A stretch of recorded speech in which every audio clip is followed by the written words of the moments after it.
Assalamualaikum sobat, kita ketemu lagi bersama SC Surprise Channel. Kali ini saya akan membahas tentang film yang berjudul Paradise in Service. Film ini diambil dari sejarah Taiwan tahun 1951 yang berceritakan tentang pengambilan 1000 prajurit.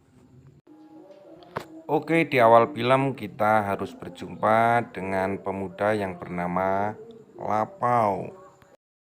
Sebenarnya Lapau ikut itu karena terpaksa, karena pemerintah Taiwan mengadakan wajib militer. Hari-hari pelatihannya pun cukup keras. Terkadang bom musuh datang meledak di depan kita. Ia dididik laksana kuda sampai hari-harinya kita lupa dengan orang tua. Lapo ini tergolong orang yang kuat, namun sayang seribu sayang, ia tak sanggup dan tak bisa berenang. Padahal Lapo masuk di pasukan khusus naga laut yang menjaga perbatasan. Dan hukuman pun menjadi makanan setiap hari bagi Lapau. Berniat untuk membuang penat, Lapau jalan-jalan di sekitar kampnya. Tiba-tiba ia bertemu dengan sersan yang cukup ganas. Ia terkenal ganas, tapi ia baik dengan anak kecil. Lalu ia pun ngobrol berbincang-bincang dengan sersan, dan sersan pun menyuruh Lapau untuk mengantarkan surat. Surat itu berupa surat tukar tambah barang. Dan akhirnya mereka pun akrab. Walaupun sedikit tercengang karena seorang sersan tidak bisa membaca dan menulis. Di lain hari, Lapau pun dipanggil ke kantor untuk diadakan interview.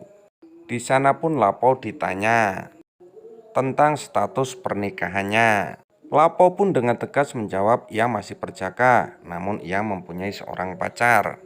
Mereka pun berjanji akan segera menikah setelah pulang kerja nanti dan mempunyai seorang dua anak. Ternyata interview itu hanya pemindahan tugas Lapau ke markas ataupun camp 831. Dan di sanalah tempat untuk melatih moral para prajurit dan meningkatkan keperkasaannya dengan pemilik apem segar yang sudah disediakan. Ternyata Lapo tidak ada satupun yang tertarik dengan apem yang sudah disediakan. Di malam hari, salah satu pemilik apem itu merasa heran, sebut nama Juleha, terhadap Lapo, begitu kuat imannya. Singkat cerita, mereka pun begitu akrab terhadap Lapau karena mereka kebetulan Lapau tugas di sana. Karena keakrabannya, sering Juleha mengetok atap kamar Juleha yang kebetulan tepat pas kamar si Lapau. Dan di sana pun mereka sering menghabiskan waktu ngobrol masa lalu, dan bahkan Juleha pun dengan akrab mengajari Lapo main gitar. Di suatu pagi, Lapo dikejutkan dengan kedatangan surat. Ternyata surat itu dari kampung, dari pacarnya. Setelah dibaca, betapa terkejutnya Lapo karena surat itu berisikan seorang pacarnya akan segera menikah dengan orang lain, yang ternyata apemnya akan dimakan orang lain. Damput. Dan Juleha pun dengan kesetiaannya sering menghibur Lapau dengan ngobrol-ngobrol dan minum-minum. Dan Lapau pun diberi kenang-kenangan jam tangan peninggalan ayah Juleha. Hari-hari pun telah dilalui, namun seketika dikagetkan karena seorang ketua pemilik apem-apem itu sudah kabur dari camp. Sebenarnya Lapo pun tahu kepergian pemilik apem-apem itu.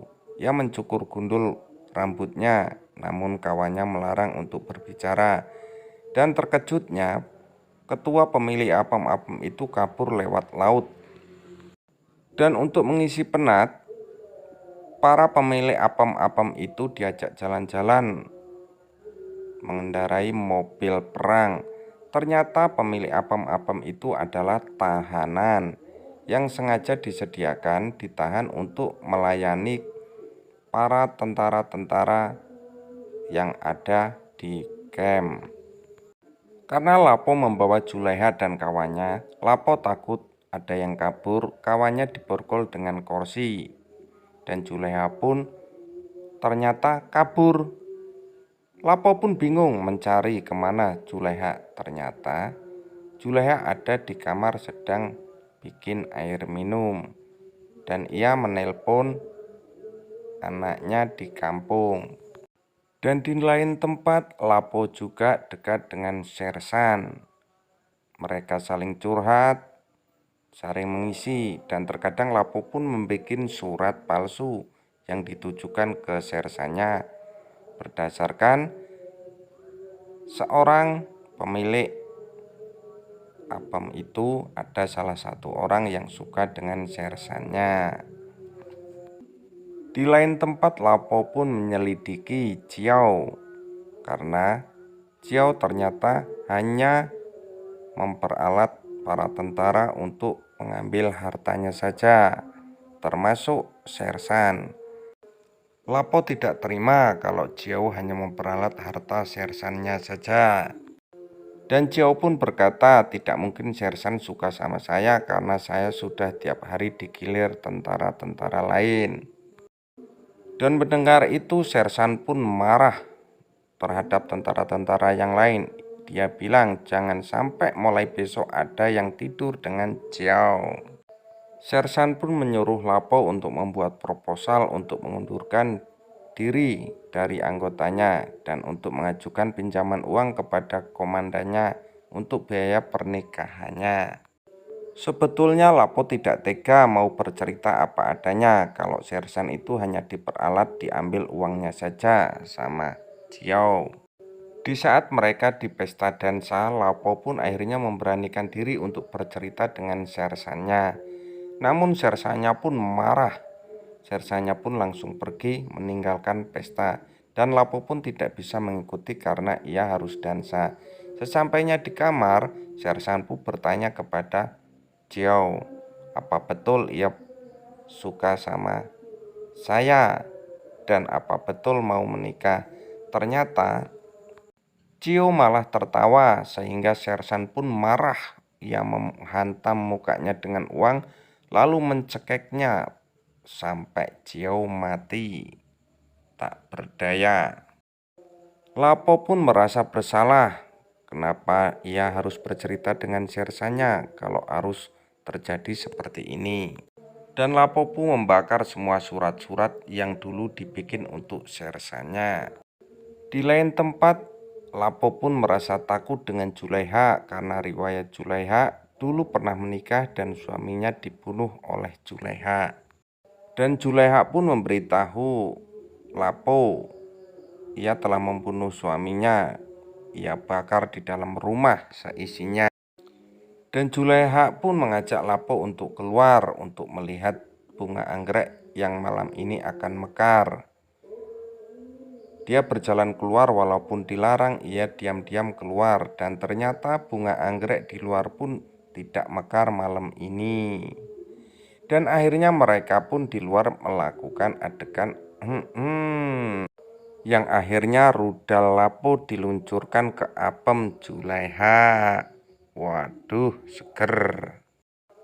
Hari-hari pun berlalu hingga 60 tahun di negara Cina diadakan kemerdekaan.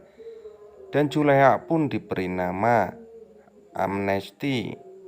Dan hari itu juga amnesti alias Zulaiha dibebaskan. Dan untuk malam perpisahan, Lapo mengembalikan jam tangan milik Zulaiha dan langsung memeluknya seakan-akan dia tidak mau berpisah.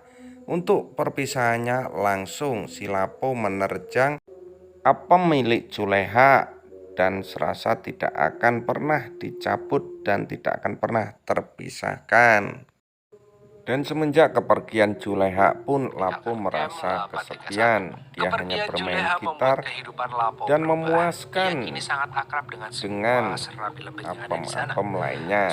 Dan akhirnya ia pun mengundurkan diri dari kesatuan dan ia ingin pulang ke kampung halaman. Terima kasih.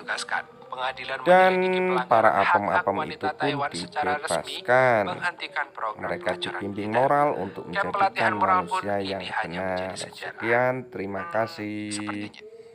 Dan filmnya pun tamat.